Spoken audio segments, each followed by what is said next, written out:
Okay, hey guys, we are rolling into another regular Wednesday night live stream. Hello to D Live, Twitch, and YouTube. Okay, today's guest is known as the Primod. He has very, very quickly become Australia's #1 podcaster who is sharing the truth about the current issues revolving around C19. Give me a second. It's okay, sorry about that. The echo is gone. Yes, is very quickly becoming Australia's #1 podcaster, Australia's #1 podcaster, beating out even Channel 7 on Spotify because he's talking about C19 and general government overreach. And he has some very amazing interviews out there. They will be in the description box below by the end of this interview. Before we continue, let me preface this discussion for the YouTube gods by saying, do your own research. I do not necessarily hold the views of my guests, and we are here only to offer you a perspective. We are not intending to offer medical misinformation. I'm only saying that because YouTube is very tricky. Okay, so before I bring him on, today's Bible verse is from the book of Jeremiah, chapter 17, verse 5. Thus says the Lord, cursed is the man who trusts in mankind and makes flesh his strength, and whose heart turns away from the Lord. Okay, let us bring on the wonderful Primod. Hello. How are you? That's very unique. I've never heard an intro like that. It's very unique. I like it. Thank you. I'm a little different to most. I've been at it for a couple of years. We've done our own lives together on Instagram, and I know that I'll be on your show soon too, so I'm excited about that. How are you? Good. Very busy, but good. Very busy. Are we allowed to talk about your personal life, or do you not want me to mention that at all? No, I tend to keep that personal. Okay. Yes. No worries. I shall not mention it again. All right. Well, before we begin, I actually thought I've only ever done this with one other person. It's called a rapid fire. Would you like to play? What is it? I just ask you one thing or another thing, and you have to say which you prefer. It's fine, I promise. All right, let's go. Rapid fire. Goten or Trunks? What? Oh, Goten or Trunks? Trunks. Sorry. Took me a second. Okay. I wasn't expecting it. Trunks. Good. Green Arrow or the Flash? The Flash. Okay, the Hulk or Thor? Thor. Goku or Vegeta? Goku. Scott Morrison or Kevin Rudd? Do I have to pick one? You don't. Do you not want either? Okay. Oh. Superman or Batman? Superman. Gladys Berejiklian or Dan Andrews? Pass. Yeah, Hillary or Trump? Trump. Biden or Trump? Trump. Brad Hazard or Kerry Chand? Pass. Boobs or butt? That's another tough one. I'm not gay, but pass. It's too hard. Okay. Too hard. All right. That's it. Now let's start with. I like that. Thank you. I've only done it with, you're the second person I've done it with. I've meant to do it with more people, but I keep forgetting about the rapid fires, and I don't know what everyone is into. I know that you're into Dragon Ball Z, so I knew that would work. Yes. But yeah. Yes. I wasn't expecting it though. That's why it took me a second to process. Yeah, good. I like taking people off guard. It's fun. At the moment, we've got 9 viewers. I expected more because it's you. Is this on YouTube? Yeah. Okay. That's probably why. But I mean, that's why I linked it on Instagram as well. But it's all good. All right. Okay. Tell us how did you begin? You sort of came out of nowhere, and I'm like, oh, this guy, the Primod, he's a thing. He's doing really well. How did it all start? So, look, to be honest, I started earlier in the year just making videos, different types of videos. Obviously, we weren't in the situation that we're in. And I don't know, I just started doing them, and more of a sort of for entertainment, skits and things like that. It was okay. I was doing okay. And then obviously once everything started happening, I just started speaking about that. And it's all from my perspective, and I was giving my opinion on things. And at the time when I first started, they were quite misinformed. I didn't know for sure what I was talking about. I was just ranting on, and then I started to gain traction, started speaking to different people. And that's sort of how it started. It blew up very, very fast, like really fast. Like I wasn't prepared for it. I think I even spoke to you about that. Yeah. Yeah, it was really sudden. So I'm slowly starting to get used to it. That's good. Well done. Do you get recognized? Do people ask like photos? Like out in the street? Yeah. Yeah, regularly. Yeah. There's a lot. So people to understand the stuff that we discuss and the way we feel about certain issues, we get made to feel like we're a minority. Really, we do. But I can't go anywhere. Like I can't go anywhere without someone spotting me or taking a photo of me from a distance or asking me for a photo. So there's a lot of people out there who are supportive of that, which is good. You know, a way to solve that problem is to stay in your house. Just kidding. All essential trips. Exactly. And so do you live in that part of Sydney, the west? Are you living in a part of Sydney where, like, because everyone is saying, well, this part of Sydney is free, but this part of Sydney has all the ethnics, and we're the ones that are being locked down. Yeah. Do you feel the same way? Do you mirror that Yeah. sentiment? Yeah. So I'm from Southwest Sydney. So there's a big difference between Western Sydney and Southwest Sydney. Not by distance, just by the demographic, I think to a certain extent. But yeah, definitely. It feels that way. It's felt like that from the beginning. I have my own personal opinion on why that is. Whether or not it's right or wrong, but it's my opinion on it, and it just sort of fits in with everything that else I'm saying. So I put two and two together, and it sort of makes sense. Do you want to share your opinion on it? Yeah, it's fine. So I believe it's because, look, if you look at the areas that have the most, I hate using the word freedoms. I say it all the time. I don't like using that word, but let's just say so people know what we're talking about, right?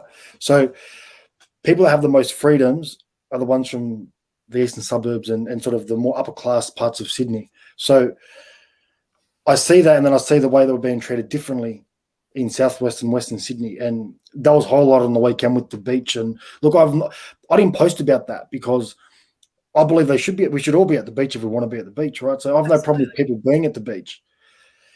What I have a problem with is two sets of guidelines where we can't do this, but they can do that. And I look at that, it comes down to two things. Like if you look at the people that I speak to, who come from overseas, all different parts of the world, and a lot of them have been through issues, whether it be related to war or government takeovers, anything like that.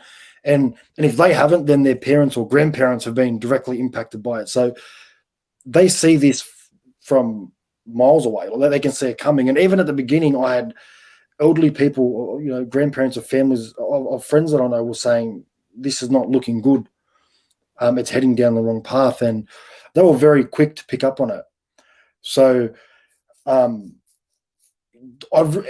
really believe that people out of this part of Sydney are more likely to stand up and cause issues, and in their minds, cause issues and be vocal about the situation. And that could be why. I really believe that definitely plays a part. And just more of the division, right? So we're seeing that with everything, and that's just another divide. They separate Sydney's sort of lower class, middle class, and upper class. And if you look at the LGAs, it's exactly what it spells out. Like you can see it, right? You can see it. Areas that are upper class, they're pretty much free. They're not subject to curfews and different things, and we are. So that's my interpretation of it, and my opinion of what's happening, but could be wrong. Without getting yourself into too much trouble and speaking as cryptically as you choose to speak, are you being free? Because I certainly am. I'm as free as I choose. Which, sorry? I said I am as free as I choose to be. Without elaborating on that, I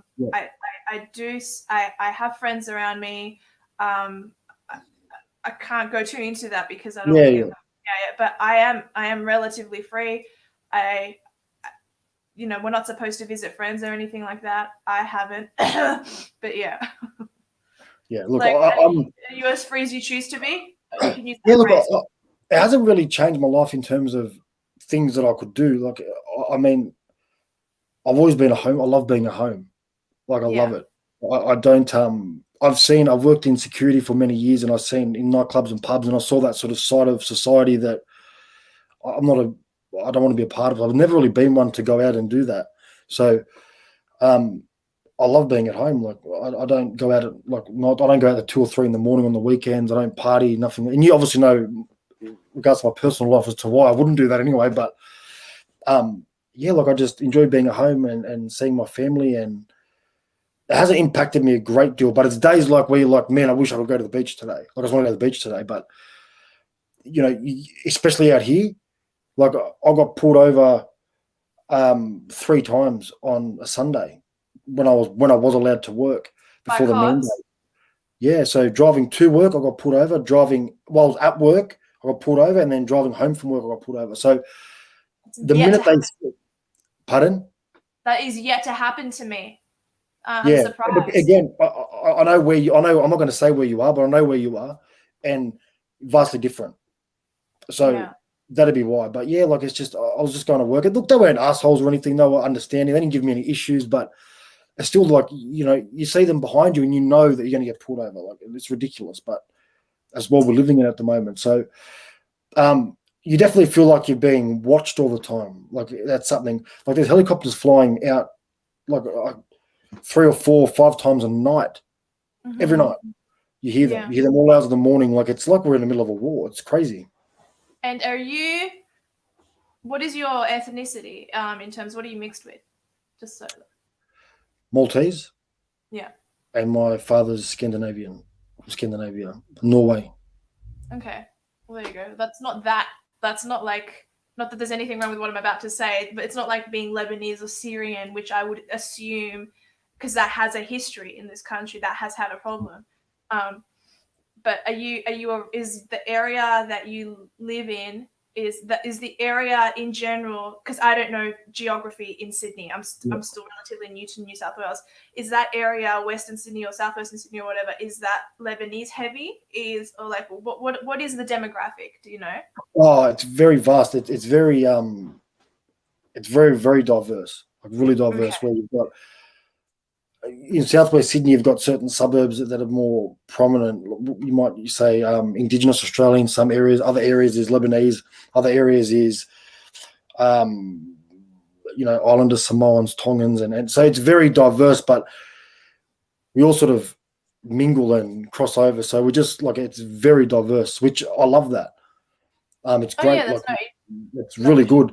But we do couple. Like, I live not far from where I was born, really, and where I grew up in Campbelltown. I live very closely, within 10 minutes. So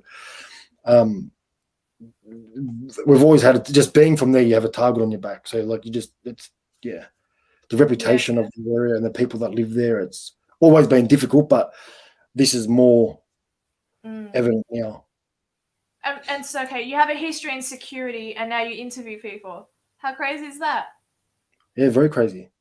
Very crazy. Yeah, go ahead. My life's been crazy. Like, if I have a history in, like, the work I was doing before this mandate come into play, and what I'm doing now, and it's crazy. Like, I look at the last 15 years of my life, is just crazy. Like, it's so different to what I expected, and to be in the position I am in now, I'm extremely grateful, because honestly, it could have went the other way very easily. In fact, I started going the other way. So I'm lucky it didn't follow through. Yeah, and you've become literally Australia's #1 podcaster. Yeah, so that's so exciting! Hooray! That should be celebrated. It's very exciting, but you know what? By the way, I'm not #1 anymore. I just dropped off because I changed my host, which isn't important. I changed my host. I was using Anchor, now I use Acast to promote and to get the podcast out and distribute it. Okay. Yeah, so I changed. It was like a week where I was literally sitting in limbo without tallying views and streams. But that's not important. What's important to me is that, first of all, I'll get back there. And secondly, it's like, well, it happened. Like, I never expected that to happen. No. It wasn't even in my head. Like, I didn't even think about it. I'm a very positive person where I'd like to believe, and think, okay, If I do something, I'm going to be one of, if not the best at it. That's the mentality I take into everything I do. And this was no different, but I just didn't expect, like, when someone's like, hey, man, you're in the top, like, what? Like, I wasn't even checking. I had no idea. Like, but it's not a pride thing. It's the only thing that I take out of that is I'm happy that I beat the likes of those networks like Channel 7, Yes. News.com. That's what I enjoy. Like, I love that. That's the best thing in the world. It's so good. And the funny thing is, they can try to censor you all they like.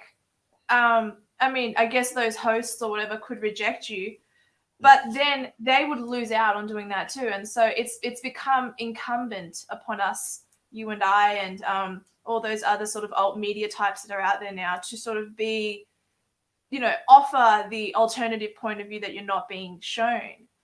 And you do it all the time. And I feel like you very quickly became a normal average citizen to going, oh, look at this article and look at that headline and notice this bit here. I feel like you've become very quickly very good at reading between the lines and knowing what they're doing when they're leading. You know how, like, in court they go leading the witness, you know how they say that? I feel like you now have you've got that mentality, the critical thinking and the analytical side. You've got that down pat. And I think the reason why you have such a huge following on Instagram is because people see what you share and they're like, oh, this guy knows what he's talking about. How did you develop that? Or did it just happen? I'm not being rude. I'm just going to very quickly share this link to my story because it's very interesting. Because I've never really spoken like this before, so I'll quickly share that. What? What, us talking? This. I'll share that. Don't send the link of the window. Send the link of the. Do you understand what I'm saying? What I sent you to get in, don't send that. Yeah. Is that in your link tree? Sorry? I don't even know if I'm on your right profile. Yeah, is that in your link tree? It is. It's the first one on my link tree. It says tonight's show. Go ahead. I'm surprised you got linked. My link tree got permanently banned. What? That's ridiculous. Considering I have a history with white nationalists and like everyone why would you get banned? I'm more dangerous than you are. I got banned. I don't know why. Really. I asked for an explanation and I never got one. But there's another thing similar to Linktree where there's something similar to Linktree. Do you want me to send you the link? I use it now. So I use contact in bio. Oh, okay. So okay. I'll send you the actual YouTube link. Would you like that as well? Would that be easier as well? I've just got it, so I'm just posting it right now. Okay. I really appreciate it. That's okay. See, my interviews on Instagram are a little bit more lighthearted. My ones here are a little more serious. I like that. That's good. It's good to get, hear different perspectives on different things because we talk a lot about sort of, I'm going to take a quick snap of it, smile, cheese, there we go. People like to know a bit more behind what sort of goes on. And I get a lot of questions like that, like a lot. People asking me about Dragon Ball Z. Not Dragon Ball Z. I'm sure if people watch this, I'm sure they will. You know what though? I was a little offended when I texted you. I texted you my video. I did a whole video analysis on Saiyans, and you ignored my text. Oh, I have this conversation every day. I don't ignore. Like I get people all the time. Oh, you're so rude. I'm not. I swear I'm not. I texted you. I was so proud. I did this whole video essay on Saiyans, and I compared them to white nationalists, the Aryan race. I really wanted you to watch it. I did watch it. Did you watch it? What did you think? Did watch it. Yeah, I did watch it. Very good. Thank you. That's all I wanted. I needed your validation. Don't take my ignoring? My not ignoring, that's intentional. Don't take my no comments as Yeah. Well, I have your number, so I can always annoy you with text if you don't answer me through Instagram. Even that's getting hard to stay on top of now. I think like just when I checked before, like 35 unread texts, so I've just got to try and. How many people have your number, dude? Don't give it out. Not many people. Oh, okay. Well, everyone I do podcasts with have it, obviously. Yeah. So it's cool that I get messages from cool people. Yeah. Well, thank you. I mean, yeah. I try. It's cool. It's nice to. It's cool, but it's also again unexpected. Like some of the messages I get from people, like you'd be so surprised at the messages I get. I'm not going to mention names, obviously, but The messages I From get from people, Yeah, I was kidding. professional sports stars, right? Like Nice. professional athletes, actors, like a really big actor messages me, reaches out, Nice. companies and musicians and all these, they message me and they're like, a lot of them, they'll say, I can't follow you because they do. Oh, wow. That's so sad. Fair It enough. happened the other day. Someone messaged me and she was like, I can't. She followed me. So I had to unfollow you because I was getting slammed for it, for following you. Oh. And like, it's so crazy that we can be in this time where, like, I'm not lying. Like, I'm just, And the thing I is, don't you post also anything don't without rely knowing on what. stunts. You don't rely on stunts. You don't rely on cheap tricks. You're literally just interviewing people.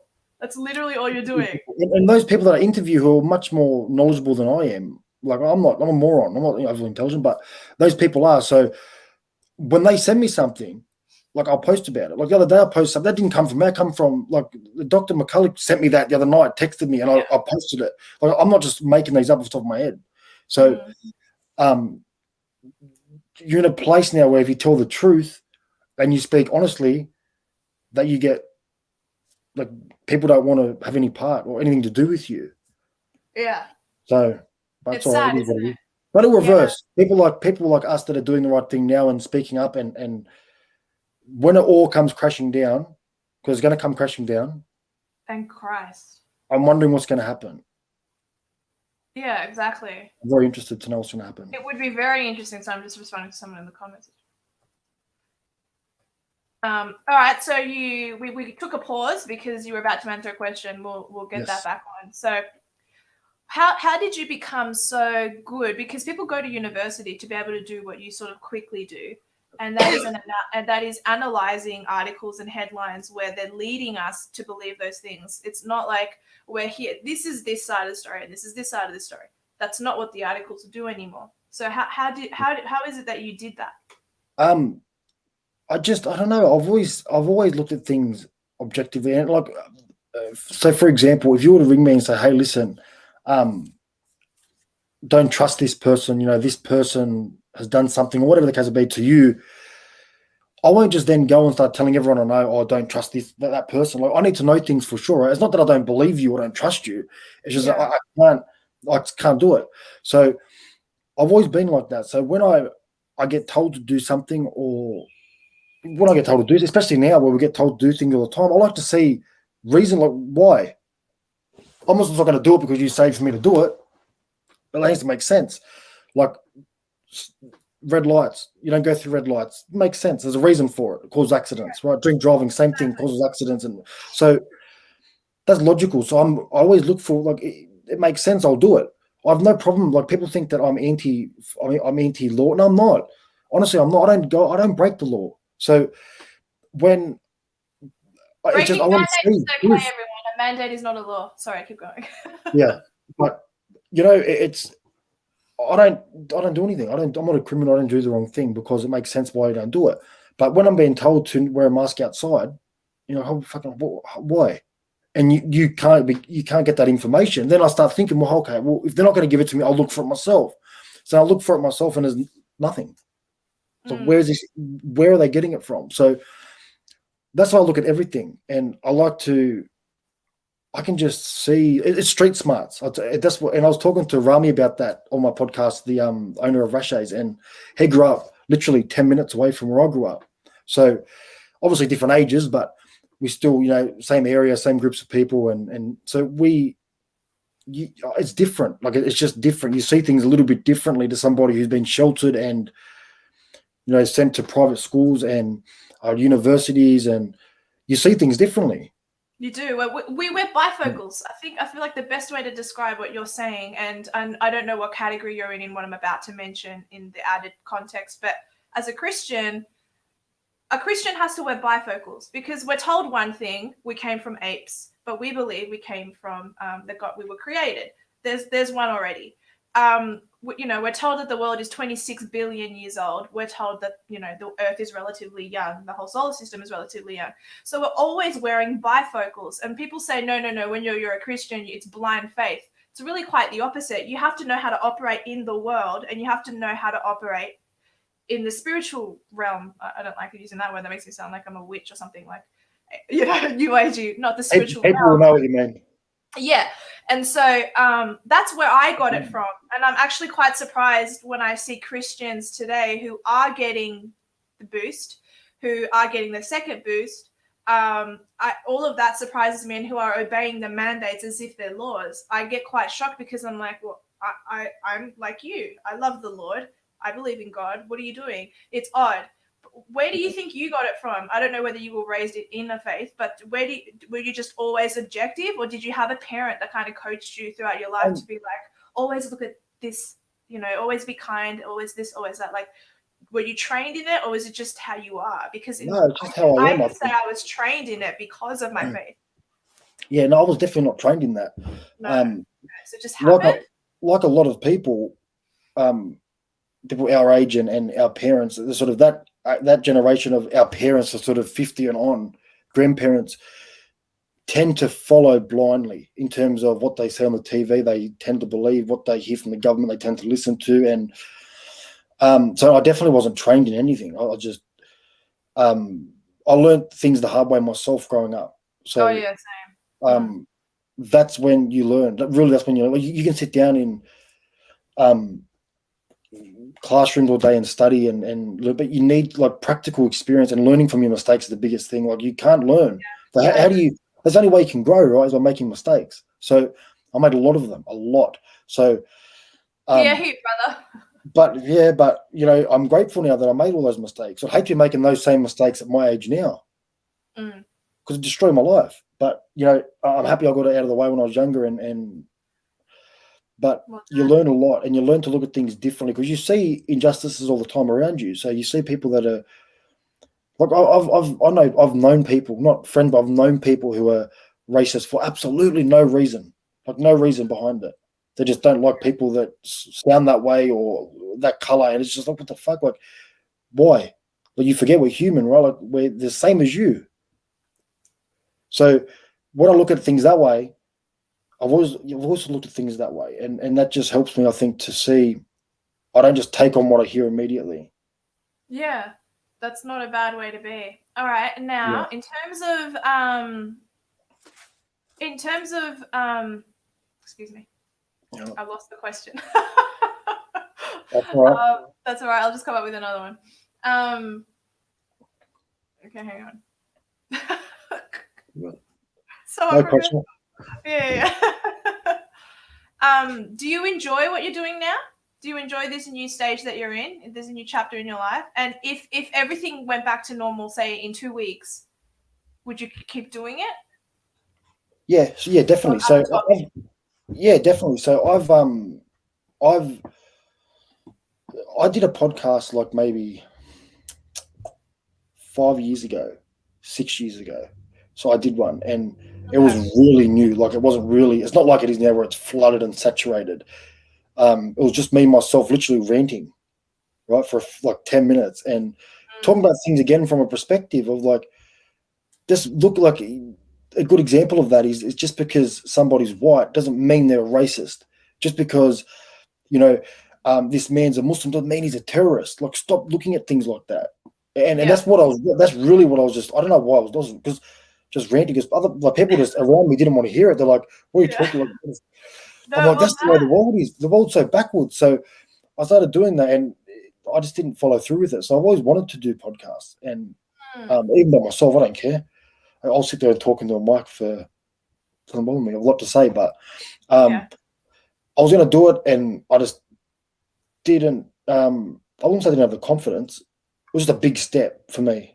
And it's energy draining, right? I've been doing this for 5 years. It is draining at times, which is why, like, sometimes I'm really into what I'm doing. And then other times people are like, oh, this and that just happened in Parliament. This just happened at the beach, a bunch of Aussies. And I was like, huh?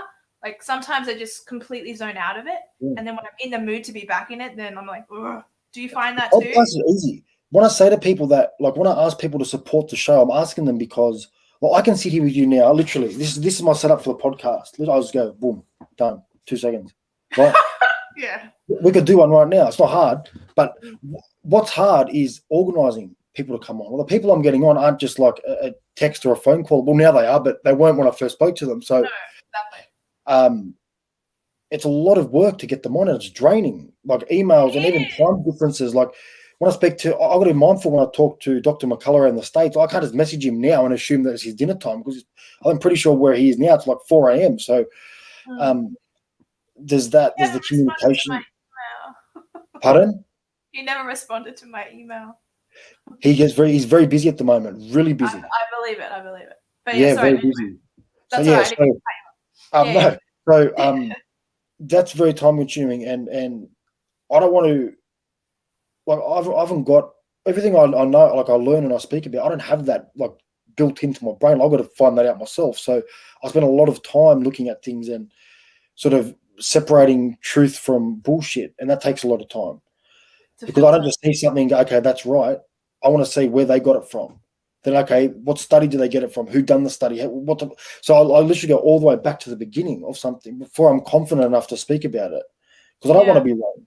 Not out of a pride thing, but I don't want to be wrong, because I don't want people to sort of, once you get that label of going, oh, this person spreads misinformation, right? Once you get that, it's very hard to shake it off. So I do try my best to make sure that everything I do provide, I don't want anyone to let anyone on if it's not right. I've no reason to do that.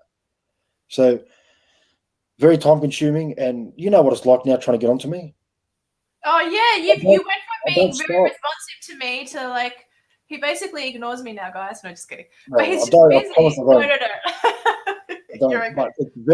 But it's full on. Like, I mean, I get up and I'm not. This is my routine. I get up every morning between 4:30 and 5:30 in the morning. Every morning, I go to bed at like midnight every day. Dude, you need to sleep. How?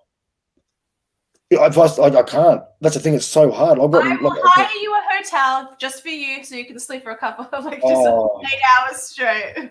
No, but I like to, but then I think like I'll be doing something, and my life's so busy from like 7:30 in the mornings. I've got to get up. I try to get the most. Like when I do the podcast, I'll edit parts of it, because I do occasionally send them away to people who edit it a bit more for me. But I've picked that up not too bad, so I'll try and do that in the morning, and it just doesn't stop. Like I get orders from the store now, so I would do that, and then organize with the printer directly to get the stuff printed. So it's very full on.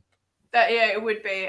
But just think of this though, like you've achieved what I had hoped to achieve in 5 years, right? You've done it in like less than a year, so you should be counting your blessings. That's amazing. Well done.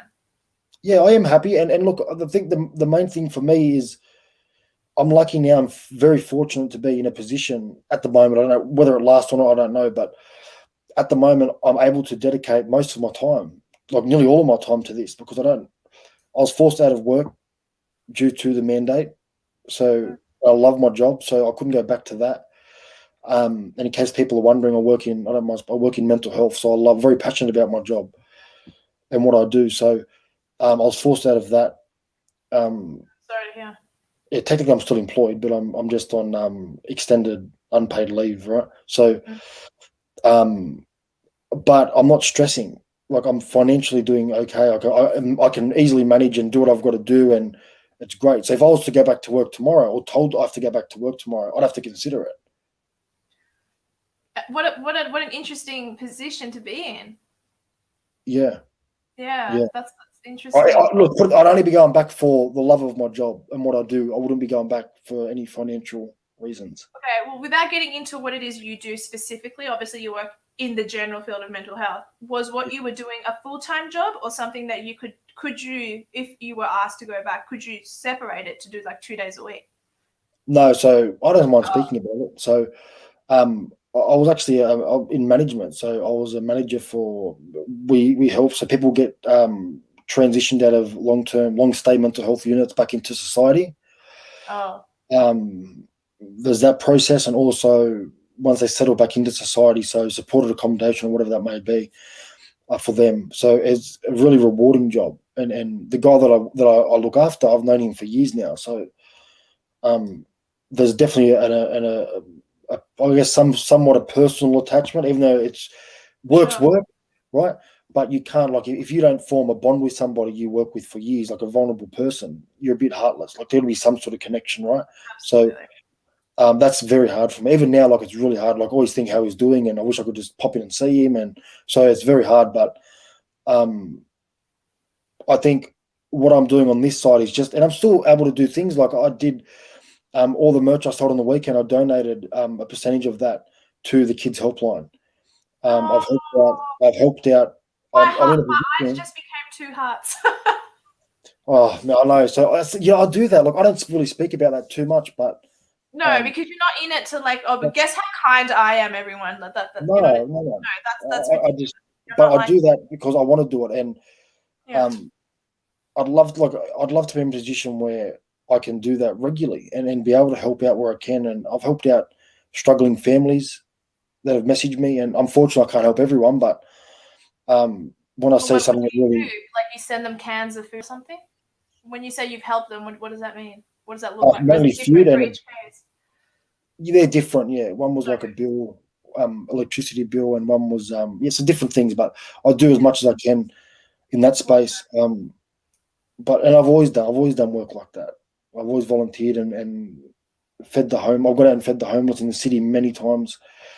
Hung out at respite centres and play games with the kids. So I've always done things like that. well done. So yeah, I'm just trying to find a way to. No, it's just the reason I ask is because there are so many individuals in this movement, and I hate saying that because prior to the movement being what it is about now, which is literal freedom from government, prior to that, it was just waking people up in general, like take the red pill, take the blue pill. But a lot of those people don't have, they're false prophets in the game, and they're not really doing the type of work that you're doing. I've been doing that kind of work myself as well for years, and I don't make videos about any of that. But when you go to church, you go to old folks' homes. When you go to church, you help out the mentally disabled.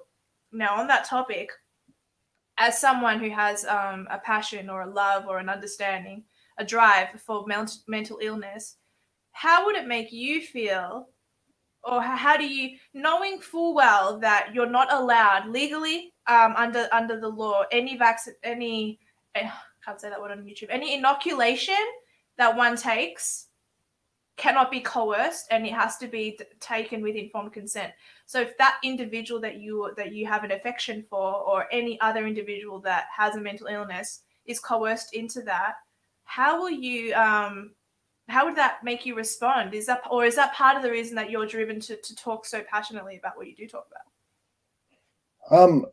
Oh, look, it's a bit different. So people that are, so the guy I look after, for example, and many people with severe mental health, 9 times they're not capable of making any informed decision. So, But they might get juiced. They might get boosted. Like, yeah, let me there's a process that they go through. So they got to reach out to their guardian, and it's generally sort of a public guardian, and they, of course, they'll say, yeah, no worries. But these people can't comprehend and see things, right? They don't know what's going on. So, you know, when these things are, when I see this like in front of me, reality, yeah, it's sad because they're scared. Well, these people are scared. Like, you remember, these people have things like schizophrenia. These have like serious mental illness. So how do you think they feel when they see on the news the bullshit that mainstream media puts out there, like you're fucking going to die if you step outside? So these people are terrified. Like, they're terrified at the best of times for just what they're dealing with, and they see things, and it's, man, I'd hate to be in that position, period. But to have absolutely. that added onto their load, it's like, and that's a lot. Even the elderly, who may be full with it fully, no issues there, but Have all their marbles, yeah. they're scared. Like, they really believe if they step outside and someone coughs on them 2 kilometers away, They're scared. they're going to die. And it's like, no, like, it's not like that. Like, the chances of even getting it are quite slim. So, Very rare. yeah. So, I mean, I had to isolate not too long ago for 2 weeks, because I viewed a house, and the real estate agent had the virus. I was talking to this bloke for 15 minutes, face to face, right? He had it. It was a positive case of it, and here I sit. I may have had it. I may have got. I don't know, but if I did, I wouldn't even know about it. But who cares? Your body is the best immunity for the illness. We both know that. Like, we're not stupid. Like, it just is what it is. What are your thoughts on children recently being made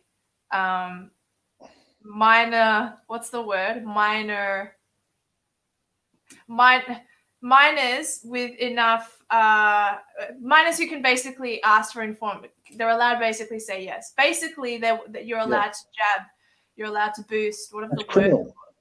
It's pretty bad, right? Like, it's criminal. It's a child, and I'll say this statement, and you can quote me on it, and YouTube can do what they want to do, but if they look into it, they'll say that I'm not making shit up. There is no clinical benefit for a healthy child to have it. Mm-hmm. Not one. No, because I'm pretty sure that children don't hardly get the virus. Well, I read recently in a study that 99.8% of children are asymptomatic. They don't even know they've got it. 99.8% of children. Mm-hmm. So why are you making them get it? And also, children are not allowed to consent to a tattoo. Children are not allowed to consent to solariums when they were a thing. Children are not allowed to consent to any of that. However, they're allowed to consent to an inoculation, and they're allowed to consent to becoming male or female. It's like, it's just madness. Yeah. The world has gone mad, and I like to say that, when you just spoke briefly then about they can consent whether to be male or female and that sort of thing. Yeah, listen, I'm very vocal on the point of whether or not people agree or disagree with issues like that around the world, because there's a lot of them. Mm-hmm. Mature minor, that was the wording. Sorry, keep going. Everyone's entitled to their own opinion, and just because their opinion is different to your opinion doesn't mean they're wrong and you're right. Mm-hmm. Right? So when people are allowed to give their opinion, and that can come from a variety, like your Christian background, you may have an opinion. I'm sure you do have an opinion on certain things that are against your religious beliefs. It doesn't make them wrong. Who's to say whether it's right or wrong? Who's to say that? If it comes from the Bible, it's right. Well, see, that's right, and that's your opinion, and you are more than entitled to that.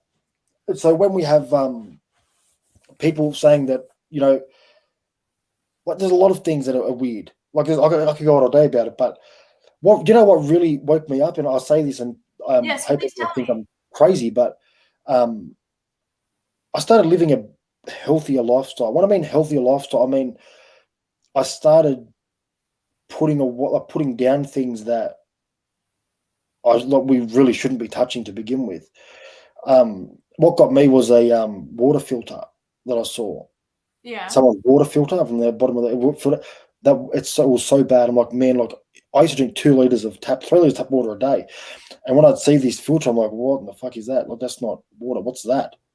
Oh, like, wow. It's bad. It was really bad. Like, really bad. And that's the first thing that woke me up. I swear it was the first thing that woke me up. And I'm like, wow, okay. Well done. Okay. And then I looked at that and I was like, okay. And then I stopped doing things that I would normally do. So I stopped having as much caffeine, and I started just getting outside more and eating better. And it's weird. It's like something sort of changes. Like it's hard to explain. It's like, I don't know how to explain it. It's like you sort of got like a blindfold on, sort of. Yeah. And it's just like, it's sort of lifted slowly, and you can start seeing things for what it really is, right? So I noticed a big difference, huge. And I'm not, I swear to God, this is the honest truth. When I stopped drinking tap water, I swear this is the honest truth. When I stopped drinking tap water, within a few days, not maybe a week, I started drinking just bottled water, alkalized bottled water. From the shops? Well, sorry? Initially, and then I started doing it myself. Water from the shops? Initially. Then I started getting it myself, yeah. Oh, sorry. So alkalizing it myself. It's so weird. Like, a lot of problems I had was just like, my stomach was like, I don't know, it's hard to explain. There were so many things that flipped. And then I started taking care of myself and taking the right supplements. And, the supplements that don't work, like zinc, vitamin C, vitamin D, the ones that they're saying, oh, don't use them. It's not those things. Use them. Yeah. Use them, and apple cider vinegar I have a lot of, like even Yeah. just the little, the little gollies, the great red things. I'm having dinner at your house one day, and I'm going to see if it detoxes my body. I'm telling you, mushrooms, the mushroom life cycle. Magic ones? No, just Not kidding. magic ones. Not magic ones. No, just the other one. Life cycle. No, I really don't. Is that a type of mushroom? No, it's a brand. So it's a company in Australia from Byron Bay, and they make mushroom extracts in like an oil, sort of oil. Oh, And you put it in your drink under your tongue or whatever, and it's like potent, like lion's mane mushroom, cordyceps heaps, turkey tail. They've all got benefits. In fact, I think lion's mane was shown to significantly reduce the chances of us getting dementia, like significantly. Cool. My mum needs to take that then. She's so forgetful. So, but I mean, like, this is out there, and like people rely on big pharmaceutical companies for everything. And I was like, I went through it at the beginning of the year. So I had an injury, and then I started taking painkillers prescribed by my doctor. Yeah. And it fucking like ruined me. So you don't go to the doctor anymore? Are you more of a naturopath type of guy? Would you prefer a naturopath over a doctor? Definitely. Yeah. Definitely. Yeah. So I had high blood pressure before, gone.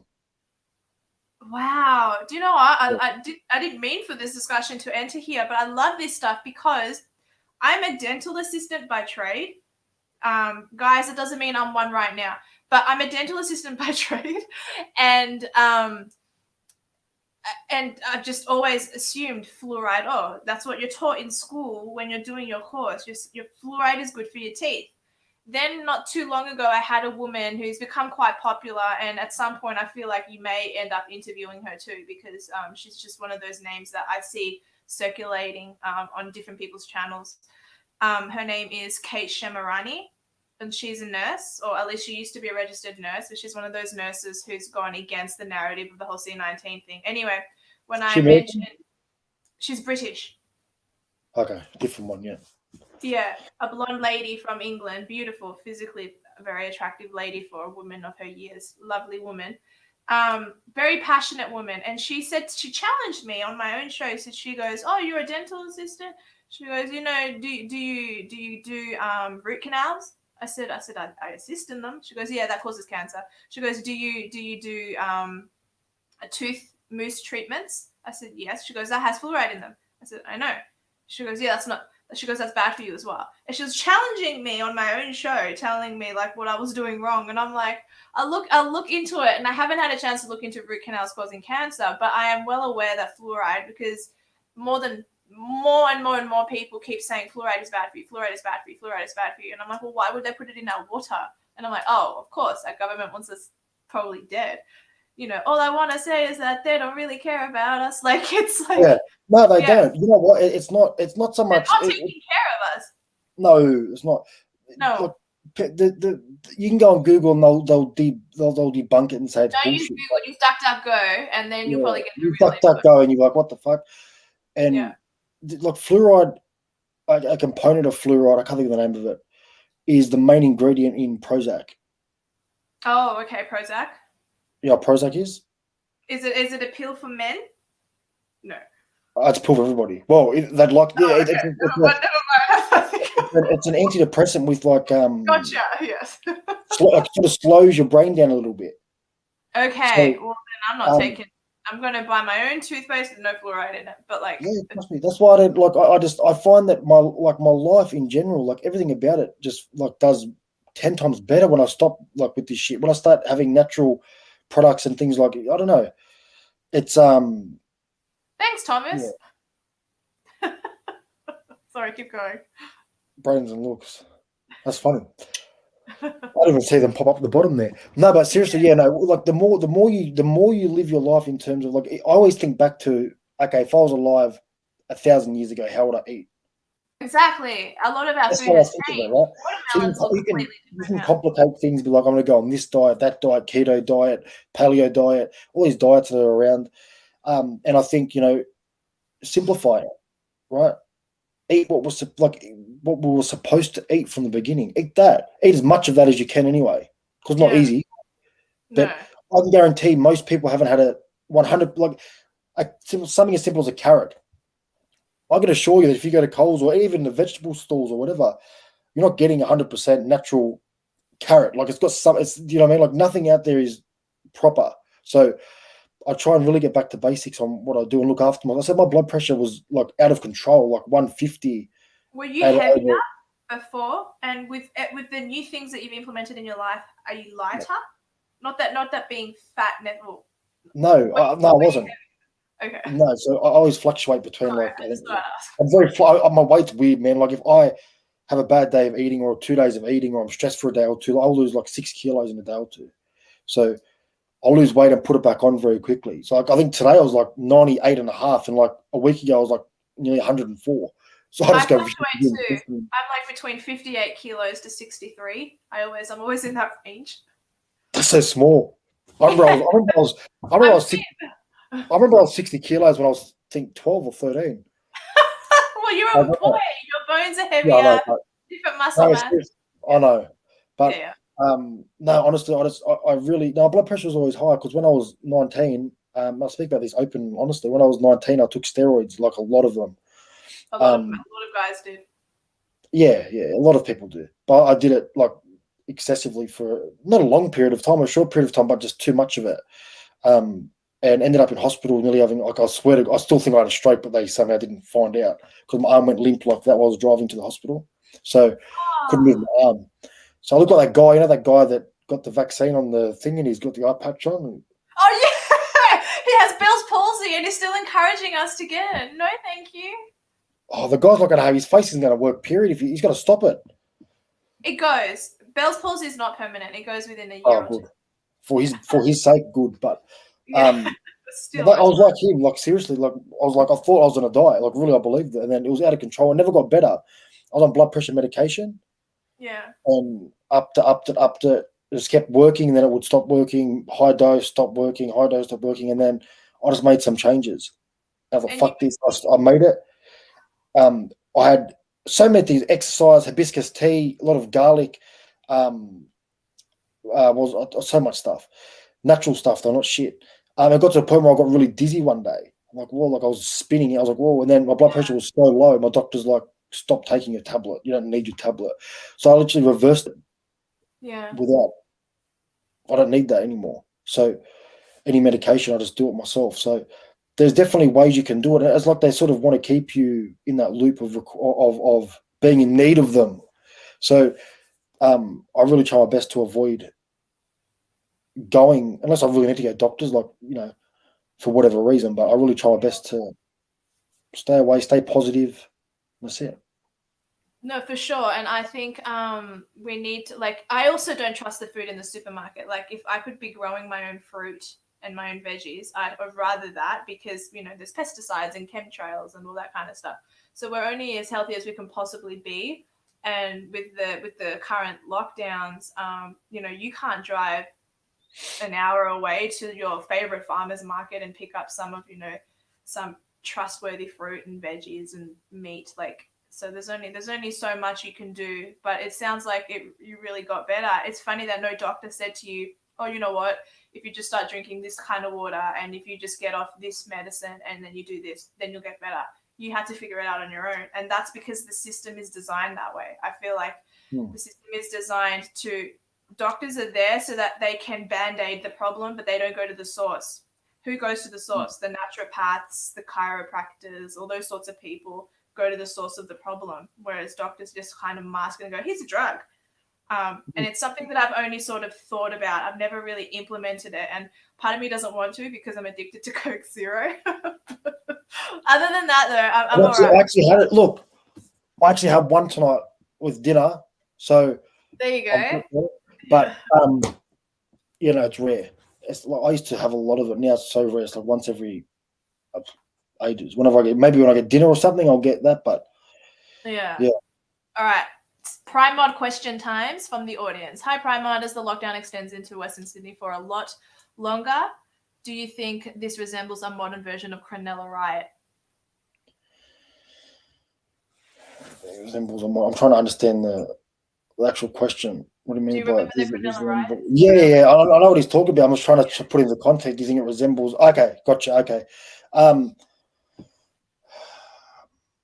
I think it definitely is some way, but I think it's more canola rice, in my opinion, was Lebanese mainly versus Australians, right? Well, white Australian versus Lebanese. I think this is more of a categorizing everybody, like anyone who's from a diverse background or more likely to stand up. Like, let's be honest. Like, if you were to cause trouble in any suburb, you know, you wouldn't cause it in the likes of Liverpool or Campbelltown or Penrith or St Mary's, Mount Druitt. You'd call it like in Bondi, Coogee. There's very different types of people. So I do think it was definitely part of their method to do that.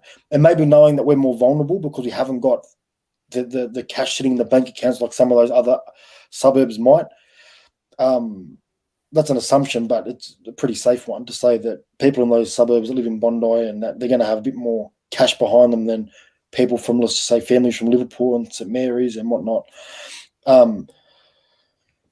So I think it was definitely part of the strategy to get, and I think this just comes down to getting everybody jabbed as quickly as possible. I really believe that's what it is. I truly believe that's, like, I hope that's what it is, because if it is, that's not the worst case scenario. There could be much worse shit that was happening that I think we all know is going on in the background, but hopefully it's just that. Well, I saw a tweet by Gladys Berejiklian before we went live, and she said, "Congratulations, Sydney, we finally made it to 80%.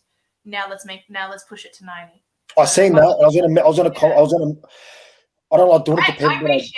I reshared it. Yeah, I know that. Listen. I was gonna say something to you about that because I know what you're saying, but she wasn't talking about that. Oh, she wasn't? So she was saying 80% of the first dose. Oh, gotcha. Yeah, you're right. Yeah, so I was gonna message you and be like, hey, listen, because I don't want you to get people to go, look at you, I've got you now. That's it. Nothing you say ever from this time on is. Yeah, good. You know what people are like, but no, but she's done that from day one though. Similar things. I mean, they keep pushing that goalpost to different things. Shane wants to know, how do you think this ends? Concentration camps. No, he's asking you, not me. So that's a good one. Well, it's crashing. It's slowly crashing. Like, there is people power. Like, it's not slowly crashing. It's crashing quite quickly, and it's accelerating. Really? It's definitely accelerating. Especially with Clive Palmer's statement yesterday, he gave out, like, the guy knows some shit about. But no one really takes him seriously. No one voted for him at the last election, the poor fella. But with this stuff, people love him. I think people are going to start really looking into these smaller parties. Anyway, I'll answer Shane's question. So, how do I think it ends? I think it ends when either we say enough's enough and we just stop doing it. Right. If nobody shows up tomorrow to get jabbed, it ends tomorrow. Yeah. It's the end of it. True. Right. So long as there's a little bit of hope there, they're going to keep pushing things. And we know for a fact that Melbourne have intentionally manipulated the deaths. We know that. We know they hold deaths back. That was all over. We know they do that. So they will do things like that to sort of, especially when there's like a new lockdown coming or they want to push something, they'll do things like that. So I think it really stops when we just make it stop, either by just stop going to get jabbed, or you let it run its course, or it runs its course. And then once they get to the 80% target that they're trying to hit, I think it will end very quickly, because they've got elections coming up. Remember that. So they're going to want to quickly recover from what's happened. Because if they can make out sort of towards the end, there's enough people that are gullible enough to believe and buy into their shit and don't see. I don't know how people don't see it. It amazes me. But agreed. All right, next question. Actually, this is not much of a question, but this person is cheering you on. Primod, hibiscus tea can lower your blood pressure by 30 to 40 units as per a peer-controlled study. Well done, mate. Yeah, that's what I use. That's what I was drinking. Oh, okay. There you go. Yeah, I was having that in the morning and at night. Hibiscus tea. Cool. Yeah. How would doctors stay in business? Well, exactly, Sandy. Yeah. No, they probably wouldn't. It's all part of this red pill that we've taken. Listen, they're not like, people need to understand this. They're not You have doctors, like you have doctors that go and open your heart up and do amazing Oh, things. surgeons. Surgeons, and you have, amazing doctors out there. But then you got a lot of doctors who, let's be honest, just take that to your pharmacy and get that. That's it. That's all they do. And I've gone to doctors before, and I've literally proved them wrong on things. I'm like, aren't you a fucking doctor? Like, what do you mean? So, I don't know how if there's no more, people will always be sick because we've created this environment. We live in a toxic environment. We do. So people are always going to be sick. If you ever have children, would you take them to doctors or would you take them to like more herbal naturopath type stuff? Like, depends what the issue is. Yeah. One thing I hate, and I wouldn't do personally, and I hate the idea that it happens, is when parents, their kids have a runny nose and they rush them to the doctor and they got put on antibiotic. Helicopter parenting. You know how bad that is? That's really bad. Like that impacts them when they're an adult.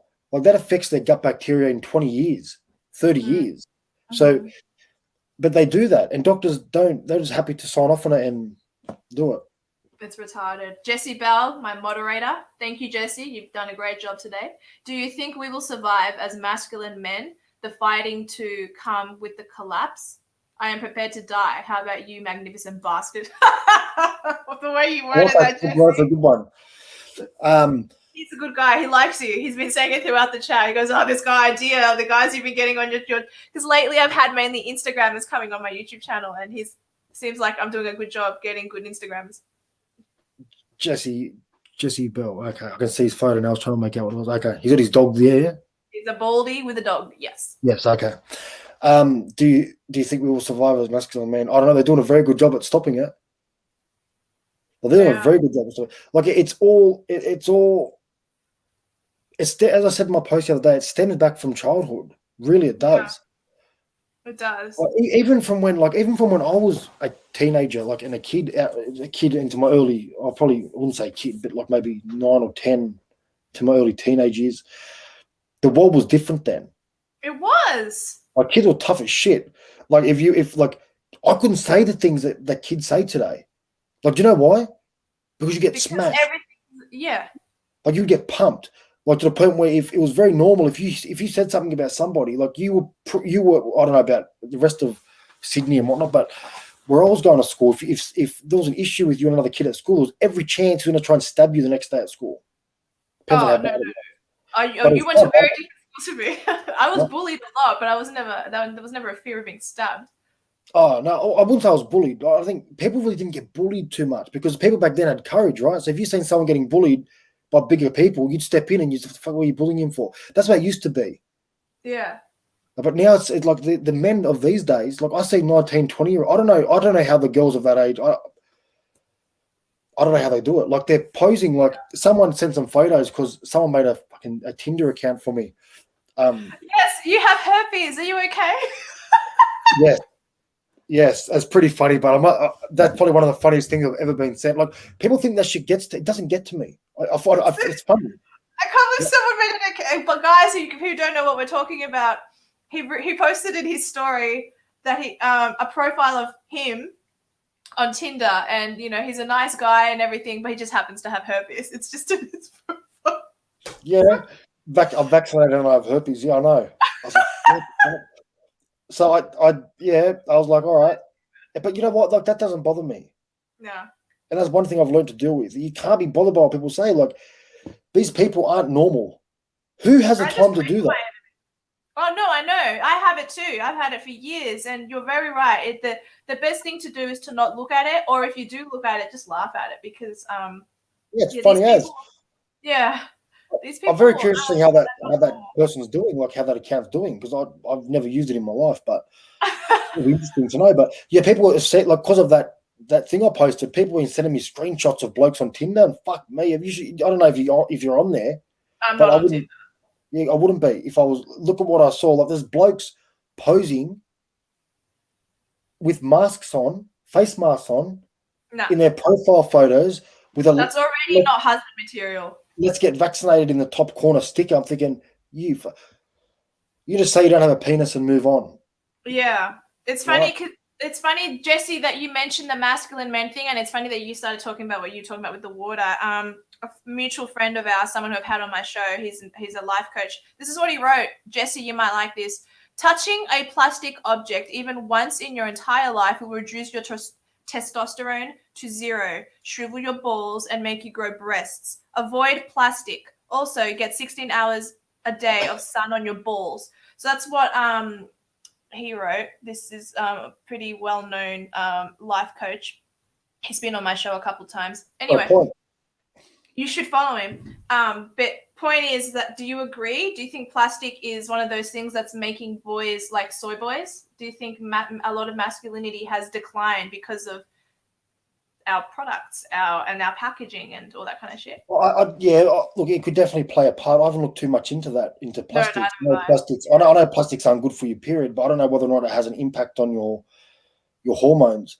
But I think the way that the boys of these days, I'd say boys because they're not men, let's be honest, they get like, I don't know, they get bubble wrapped and like they get told the world is this wonderful place, and it's not. The world's not a wonderful place. It's a fucking dangerous place. It's just like it's not a nice place, right? So they grow up and think, oh, you can't touch me, like you can't do this. Even in footy now, like rugby league, I grew up playing rugby league.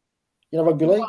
Yes, I know what it is, but what are you about to say? You're about to say that they're not allowed to tackle each other. What are you about to say? No, now like they can't do shit. Really? If they hit too hard, they get penalised. Sweet right? Lord. That's how bad it was. Like back when I was playing when I was a teenager, you get dropped on your head and you'd wake up, or you'd like be dazed and you wake up to your coach with a water bottle just spraying it in your face. Get up. 5 minutes, you're back. Like it was like that. Now I was like, oh my God, he hit me too hard. Right. So you're creating this environment where how do you expect these kids are going to grow up? In bubble wrap. All right, let's go. Are you sorry? Back to Jesse. Are you prepared to die like he is for your country?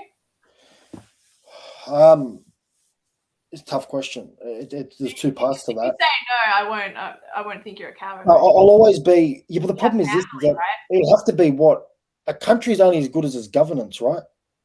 Like the way I look at it is the Australia that used to be definitely. Like I was thinking the other day that if we were out to go, I was talking about the very likelihood or likely possibility that we're going to be soon at war with China. I really believe that's going to happen very soon.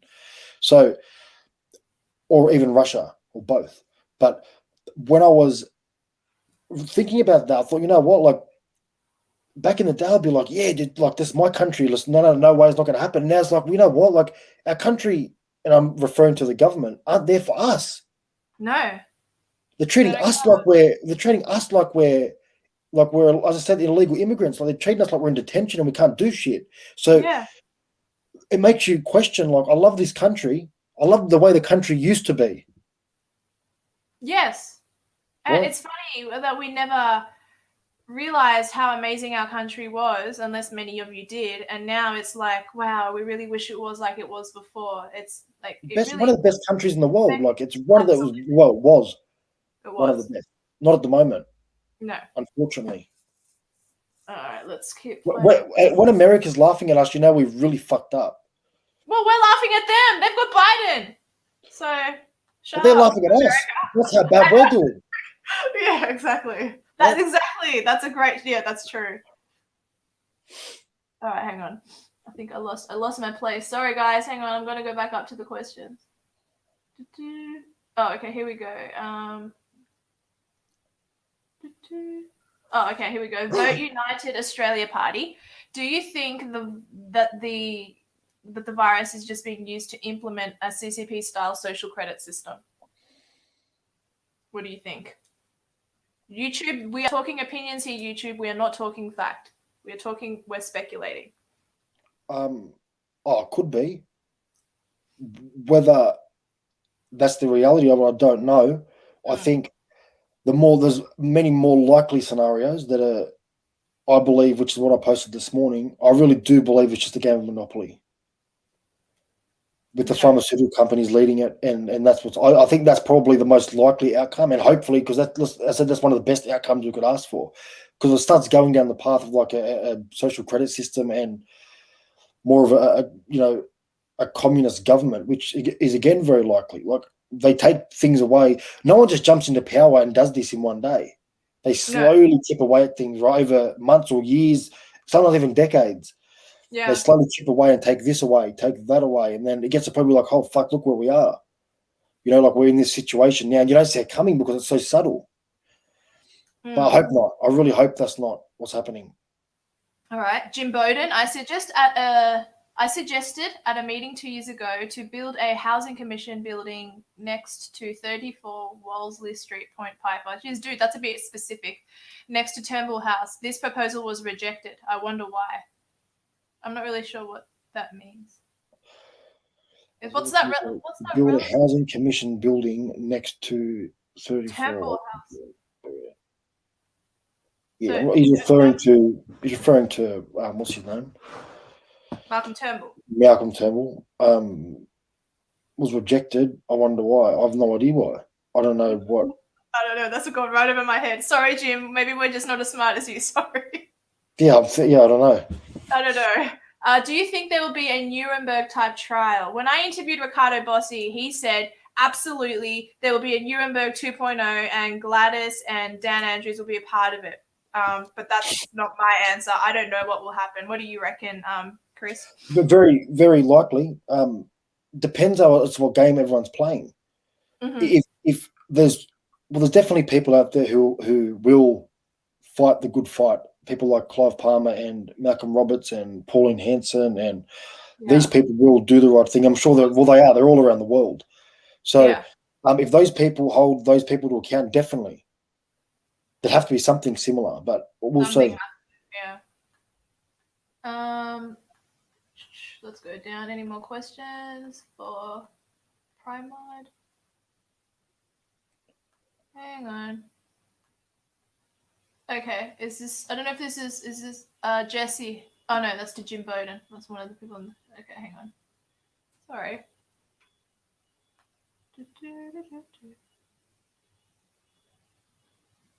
Oh, okay. This one's to you. What are your thoughts on corporate socialism? I feel like we're probably there, but go ahead. Yeah, but not far away. We're very close. Yeah, very close. No, look, we need to get back to being independent, as independent as possible, and people need to start standing up and speaking up. Because what I'm saying is, look, for their own reasons, which I respect, they have their own decision to make. When you have these big brands, I had a major food retailer message me, huge one of the biggest in the country. Wow, look at you! And what do they want to tell you? They're not comfortable with it.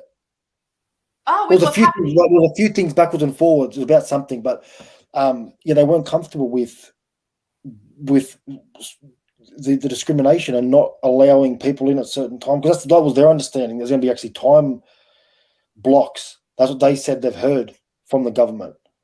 There's going to be time blocks. It's just a state mandate. It is not an Australian-wide law. You should have. I assume you would have told them something along those lines. Yeah, I do. But this is what people need to understand: is that at the moment they're getting away with it because they haven't been. We all know, right? That it's against. We know it's against the concept. We know all these things, but we have to prove it. Yeah, and that can only happen in the court. Yeah, and they're going to keep doing this shit. They know they can't do it. They know they shouldn't be doing it, but they can do it and get away with it until someone challenges it. That's it. Yeah. So I think we need to all be definitely patient, because like we've got to remain in control, right? You can't act on. It's very hard sometimes. Because I do it as well, where you react with emotion, and that's the biggest problem. Like we don't need to be seen like as I posted yesterday on my story. Like these people who got vaccinated message me all the time.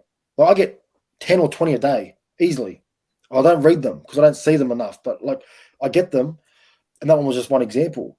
Do the right thing by the community, go and get jabbed. Then 3 minutes later, I hope you get COVID and die. See you like that, you prick. They're so nice, aren't they? They're lovely. I get that all the time. So it's like, this needs to stop. Like this divide needs to stop. Like, why does my choice have to do with him? I've got nothing to do with him. Nothing at all. So it's like, well, mate, why do you think you have a right? First of all, people all of a sudden think they have a right just to ask someone their vaccination status. Like, can I be honest? If I was single, right, I would not go out there. I'm telling you now, I would not. I would not date somebody. I couldn't do it. It sort of creeps me out in a weird way.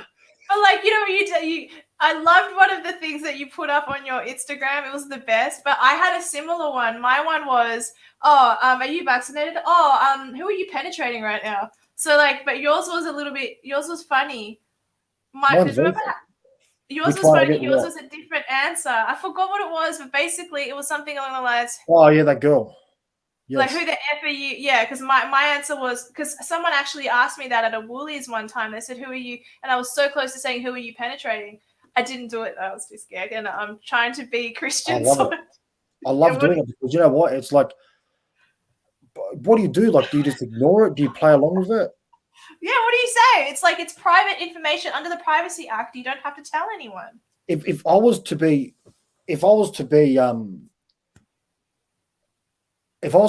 go out and pick up and pick someone up and take her back and, you know, get to that point. Okay. And she asked me if I was vaccinated, right? Yeah. I'll tell you what.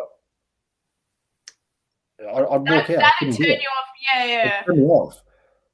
Straight away, immediately it would turn me off. I would have no part of it. And it's a bit, I don't know, it's weird. Do you know that interesting fact that this is going to sound weird, but you'll see, unvaccinated sperm has risen in price by something like 22,000%. I saw that.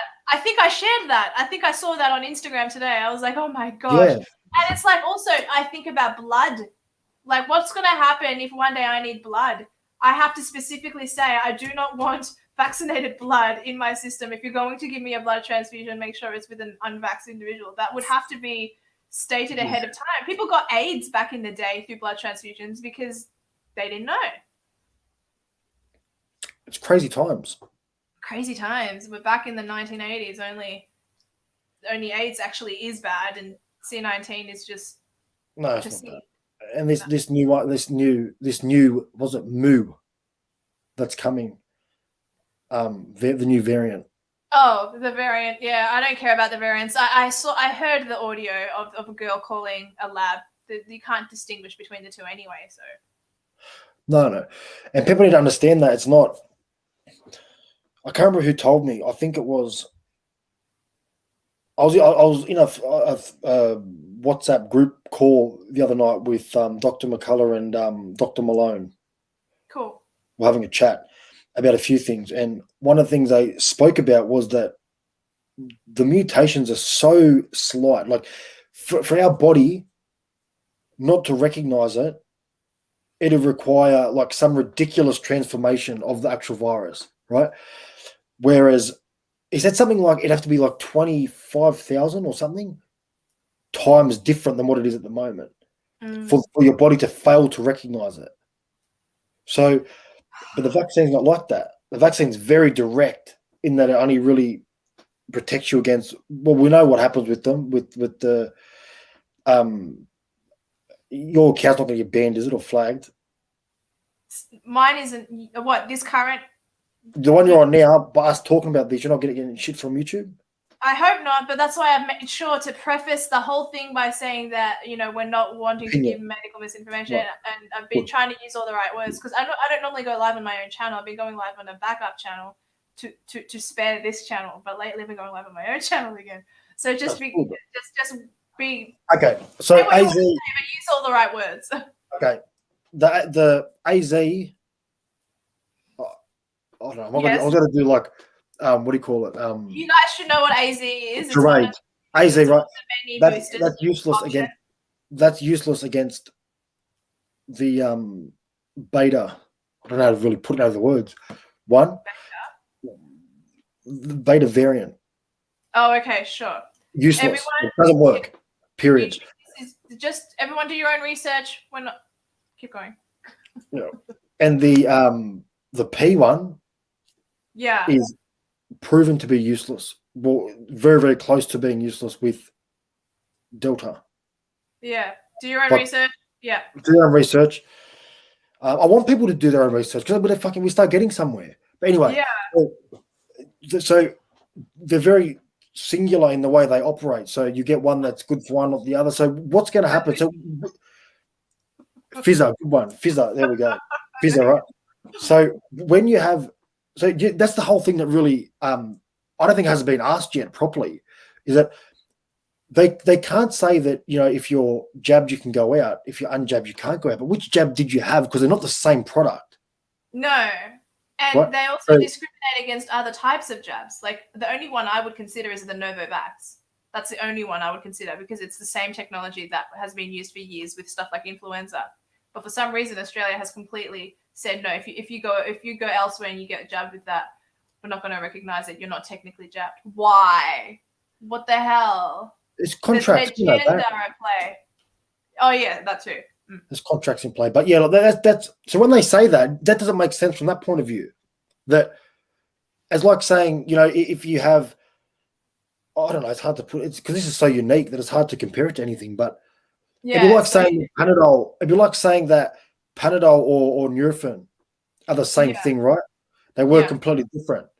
They might achieve the same thing, but they work they're completely different things. So to say are you jabbed? Okay, you can come in here, but what are you jabbed with? Because they're very different, and one's a lot better than the other. So that in itself is very odd that they're just classifying it as one product. Absolutely. Jesse has a question unrelated to what we're talking about, so it's kind of cool. It's a different topic. As someone that counsels boys and young men and veterans, what do you think of the softening of sports and banning of fighting in school? Well, he sort of touched on that earlier, but yeah, go ahead. Yeah, well, I think it's bad. It's bad for the sense, like you can find worst case scenarios for each of those things and see that kids get injured playing sports and break their necks, and we see that happen, and it's unfortunate and it's sad, but that's a risk that, like, it's like anything. That's like being a boxer and then getting upset because you got your jaw broken, right? So you expect that. If in contact sport, you expect to get hurt, you expect to get injuries. And fighting, taking away fighting, fighting is so normal for us. People don't understand that we're men. Well, just in general, we're humans, right? We fight. It's very natural to us to fight. Yeah. That's like fight or flight, right? It's one of the two responses that we have is fight. So that could be another reason why we're all going weird. When they take away the ability to react how we would normally react appropriately, you get in a weird state of what do I do? Like I don't know, it's weird, but you know, they need to let. I don't like bullying. I hate bullying, and I don't like people getting like, you know, 3 or 4 on 1. That's bad. Even 2 on 1's bad. But if 2 men or 2 kids want to stand there and fight, who gives a fuck? Who cares? Yeah. Like, who cares? No. Do you want to read the screen? I say you're gonna fucking love this bloke. Thanks, Jesse. Good man. But you know, if we can start being like realizing that, what are we doing? Yeah. Well, what are we doing? Like it's weird. Like it's I don't know. I think we're at the point where it's probably too late to reverse it. Reverse the inoculations. No, with the rest of it, the whole bullshit. It's been going on for years. Where you know you can't say something. You say something, you're phobic. You're discriminating, and you just no. Not everything I say is not everything we say has bad intentions. No, like I remember. Okay, let's just say I don't. And again, I'm just saying it. Just say I don't agree with gay marriage. Let's just say I don't agree with same-sex marriage. I don't. I'm on record for saying that, and I've got in trouble for saying it. But yeah, Well, that's your opinion, but that's hypothetical. But I actually am. It's hypothetical, but I dare say there'd be probably. I reckon more. If you were to get the world's population, I reckon more. I'm certain more people would be opposed to it than are for it. Yeah. I really believe that. Because no major religion is for it. So if you get all the religion, like it's huge, like billions of people. Yeah. In Christianity and Islam and all these other religions, they don't agree with it. So if you were to like split it down the middle with the entire population, so why is having that opinion that it's not right? Why is that wrong? Based on who? Who makes that rule? That's wrong? Having an opinion doesn't mean you're going to act on it. Like I'm not going to go up to a gay person and start slashing them. Like that would be ridiculous. And no one will do that. That's not like there's 2 extremes. Yeah, I would not do that, and most wouldn't. Yeah. No, whether or not you agree with something like same-sex marriage is one issue, but if you went out hurting people, hurting people, like Never. gays people for no reason, that's wrong. And For sure. if I seen someone being a gay person being picked on, and I have done when I was working in security, I would help them. Yeah. I have slammed somebody because they were doing that to a guy that worked at a bar and he was gay, and they were giving him shit for no reason because of the way he dressed and the way he said. Like, I don't like that, and I won't stand for that. You don't like bullying, absolutely. No, but but that's the way that I wish you had been with me in primary school. I would have had my own personal bodyguard. I don't know what it is about me, but I've always been bullied. I think you got to That's make how I hold myself. You know what you have to do? You've got to be very, from the beginning, like you have to be firm and strong. Like if someone says something to you, like, hey, whatever, oh, you're this, you're that, just bang. Yeah. Just fight back straight away. Because these days, stop. They don't keep doing it. Just pretend I have Tourette's syndrome, and then that'll get them just off me. No. Yeah, a few hands at them and they'll stop. But but now it's taught like if you get hit at school, I know this for sure. If you get hit at school, you can't defend yourself now. You got to go and tell a teacher. Could you imagine that? No, it's retarded. The teachers don't do anything anyway. Like I had like 4 girls jump. I had 4 girls jump me in like grade 5, and like they took my plate out. I had like a plate, and they took it out, and they threw my school bag onto the roof, or they tried to anyway. Like and then I remember my hair was like, my dad's like, "What happened to you?" And I'm like, and you know. But like you become resilient, you become stronger from those experiences. I wouldn't take back that moment in my life. But just to touch, I remember you said something before about like language and things you are and aren't allowed to say. I think I was in grade 3 or grade 2 when I said the word spastic. I said, "Don't be spastic." That's all I said. And I meant dumb. I meant stupid. I said, "Don't be stupid. Don't be dumb. Don't be spastic." I got kicked out of the classroom for saying the word spastic. And I remember thinking, but I don't get it. Like, I understood what the word meant, but I chose to say it anyway. And I got in trouble for it. And that's, I think, when all that kind of stuff started. When, like, we were young. But it started slowly when we were really little. And then it went, ooh, and then it got really faster. After Caitlyn Jenner became Caitlyn Jenner, it just went on steroids. And it was on speed after that. I feel like that was the moment. Not literally the moment, but around that era, around that time was when everything got far worse. I can blame the Kardashians. I'm just kidding. Yeah, that's a pretty fair. Yeah, that's pretty well how it happened. It happened slow, and then it blew up, and then it's gone quiet again. Like it's really quiet now. Where, like, there's a lot of things like the feminist movement of today. Look, there's some good ones out there who are fighting for good causes, and a lot of them just hate men. Let's be honest. Oh yeah, the ones I've spoken to literally hate me because I've got balls. They don't know me, but they just don't like me. For what reason? Because I've got balls and they don't. You're a dick. Yeah, exactly. Right? That's what it is. So, and like, yeah, people get sensitive. Like, oh, don't say retard. Hey, I'll say whatever I want.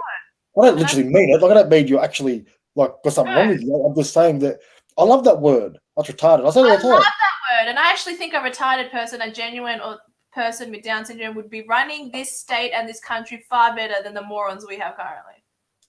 Definitely. I mean that with sincerity. Yeah, easily. Yeah, but you know, it's just I don't know anymore. It's but you just try to raise your kids right and be respectful of people. Give people the respect they give you. That just if you do that, and that's how you live your life, you'll do well. Just based on that. This is off topic. Are you pro-life or pro-choice regarding babies, not the vaccine? Regarding, but yeah, no. Look, I am vocal about. Look, it's very hard because I think, like, for the average person, I'm gonna try to break this down because it's not so. That's the thing that people make a mistake of. They just go yes or no. Oh, I'm black and white about it. I have very little grey about it, but that's just me. Yeah, that's fine. Now listen to how. So, I think there's definitely scenarios in which it can be, like incest. It's going to be hard to like if you talk to a 14-year-old girl who was sexually assaulted by men, right? And she comes to that decision for herself. It's very hard to say that person doesn't have the right to make that call, right? But if we're talking about the average person who just, it happened to, you know, a 25-year-old couple because they got careless and he didn't put a bag on his dick, and then it's wrong. Definitely 100%. You know, Sure. that's like if you get in a car accident and you go flying through a window because you chose not to put a seatbelt on, well, fucking it's your fault. Yeah. Right? Like the same thing. So if you make that decision to do that without taking the precautions, and that's the result of that, well, then I don't think you should end a life for that. I really don't. There's not many cases where I would say that justifies it. But in someone's case, like that example I used of a 14-year-old girl who's been assaulted, and it's hard to say, like, how do you say that to them? Do you know what I mean? It depends on a variety of things. Like, have they got support network? Are they just by themselves? Are they like, do you want a child in the arms of somebody who smokes ice all day or shoots up heroin every night? Like, is that a good place for that child to be in the womb of that woman? So there's many factors to factor in, but as a general rule, I can guarantee you that 95% of terminations are just due to people being negligent and it happening by mistake. So it sounds like you're mostly pro-life with a few caveats. Definitely. Okay. Yeah, definitely. I think, because you know what? It's unique. Life it's a gift. Putting religious perspectives to the side, and I've got my own perspectives of that, but as a whole, like, life is incredible. Like, even when I put on my story the other day of the baby rabbits I've got at the back, and I shared that because it's incredible. Like just that is like so simple, right? But they're like 3 days old, right? And I put the mother in with them, and instinctively they know straight away. That's God. And they turn around and they look for the nipple and they feed, and the mother's happy to do it. And like, you see things like that. They keep each other warm because they die very quickly if they're cold, like really quick. So how they keep each other warm and how they generate heat, and it's unbelievable. You're like, how do they know that? Like, you're like, how do they know? Like, we're not given a book. Like, we're not given a book on how to live life. So life is very unique, and it's a gift to be here. Like, to be where to be able to talk now. Did you have the chances of that happening? It's really rare. It's like something in the trillions. The likelihood of me and you sitting here having a conversation is some ridiculous number. Like, it's 1 in trillion something chance. I can promise you. I read that recently, that life in itself is like a 1 in something trillion chance of it happening. So every time someone is born, that's